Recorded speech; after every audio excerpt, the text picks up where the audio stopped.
Hey guys, today I'm really excited because on the bench we've got the new updated version of the Team Corrali Jambo. As you probably already know, I'm a huge fan of the Team Corrali Kronos XTR. It's very durable, handles excellently, and is overall a great value. I've been wanting to try one of their RTR vehicles for a while, and now I've got the Jambo. This version's got some pretty exciting updates that they didn't have when they first came out with this model. In this video, we're gonna take a close look at this thing, show you what those updates are, take it apart, and take a look inside. Before we do that, let's take a look at what you get with this. First up, we've got this 2-channel Varioprop transmitter. Varioprop's the brand that they use for their electronics. This thing feels reasonably good in the hand. It's got a nice foam wheel on it, digital trims, dual rate for steering and throttle reverse, and then a switch up here at the top that lets you change the ratio between throttle and brake. Overall, looks like it'll be a fine standard RTR remote. You also get a manual for that remote, a manual for your ESC, and then of course, most importantly, a manual for the truck itself. This manual has basically everything you need for this truck, including setups, parts, and upgrades. Also got a set of caster clips included. All right, so that's what you get with it. Now, before we get the truck back up on the bench, I want to let you guys know I've got a lot of really cool videos coming up, including bashing this truck. I've got the new 4S Arrma coming, lots of news and reviews, and a lot of other stuff that you're really not going to want to miss. So make sure you get subscribed and hit that bell to get notified of future videos. Also, as you watch this video, if you have any questions or comments, make sure you put them down in the comments. I love hearing from you guys. Let's take a closer look at this truck.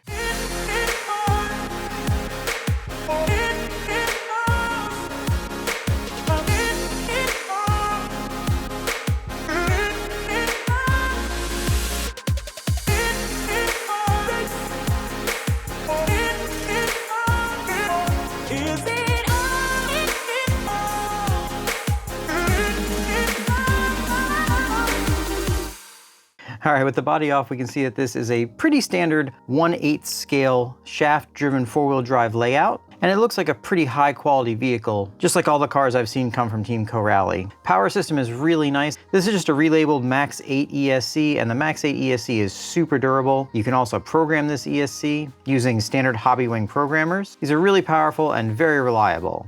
Attached to that, you've got a 2050 kV motor. Coming around to the other side, you've got a 25 kg servo. This is a HV servo. Now I noticed that this ESC is set to 6 volts. I'm gonna put mine up to 7.4 so we can get the most power out of this servo. Now keep in mind, if you do that, the servo might not last as long because more power is more stress on it. That makes it more likely to break. But for me, more power is more better. That servo is attached to a nice adjustable servo saver, and that's connected to these plastic steering links. Now, some people might say that plastic steering links aren't as nice as the aluminum and steel ones, but for me, plastic steering links have flex, and that flex is what absorbs energy in a crash. If you don't have any flex in anything, that energy just gets transferred to whatever's gonna break first, and it's going to break. Moving forward, we've got nice, fully aluminum threaded body shocks. And in the front, we've got a little bumper here. I'd like to see a bigger bumper on a basher like this, but this bumper on the XTR has held up very well for me. I haven't had any issues with it, so it does seem to do its job just fine. Also got nice thick drive shafts in the front. These are CVDs. In the rear, they're dog bones. Sway bars front and rear. These are machined aluminum 6061 shock towers. I'm really interested to see how these hold up. The 7075 ones on the XTR have been basically bulletproof, so it'll be interesting to see how these handle some bashing and crashing. We've also got a 6061 aluminum chassis, front and rear skid plates,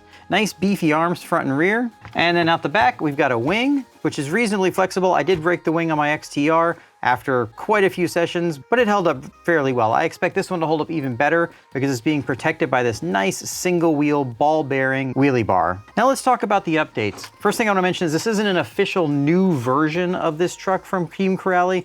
They are including some updates that they were selling as an option. You'll want to check with your retailer to see if the one that you get is going to come with these or not. The latest batches will, but if they have old stock, it may not. And what comes with that is this really nice center brace and updated front hubs. The older front hubs had a habit of popping the balls out of them, and these new ones will not do that. I have had these on my XTR and they've been absolutely wonderful. This center brace is really cool too. It is tied in 2 different places in the front, 2 different places in the back, and then also to the middle. This is gonna really help stiffen things up and prevent the chassis from bending, as well as shock towers. While we're over on this side, I wanna point out that we do get XT90 connectors over here, and these are genuine AMAS XT90s, which is really nice to see. I've seen other companies that use generic ones, and generic plugs can be problematic. Also got a nice big battery tray here with Velcro straps, which is what I prefer. Some other companies like Traxxas, they put those latches in there so it only works with their batteries. You get a lot of battery options with a tray like this. Okay guys, that pretty much covers what you get on the car. I'm gonna go ahead and pull a differential out and let's take a closer look at that. I got the differential removed. As far as hardware required to do it, it was about 10 screws, took about 2 minutes, and I'd never actually done this on this car before, so I think that's pretty good. Looking back at the differential, I found some things I'm pretty impressed with here. We've got machined gears, and this differential is about the same size as an Arrma 6S differential. It's a bit smaller than the Traxxas ones, but the Traxxas ones can't really be compared because they use powdered sintered steel gears, and those are inherently weaker than these machined gears are. We've got sealed bearings on here, and one really nice thing I saw is these come pre-shimmed from the factory. I checked the shimming job that they did, and it feels pretty much perfect on this car. I can also say from experience on my XTR that these differentials hold up really well. I've got a full Max 6 combo on my XTR, and I have not been gentle with it, and I haven't touched those differentials at all. All right, let me go ahead and get this thing put back together. All right, we got this all back together again. One more thing I wanted to look at are these tires. These are really nice, big, beefy tires. They're well glued to the rims. I haven't had any problems with my tires on my XTR, which these days is kind of rare. It seems like manufacturers really struggle to get their tires properly glued to their rims,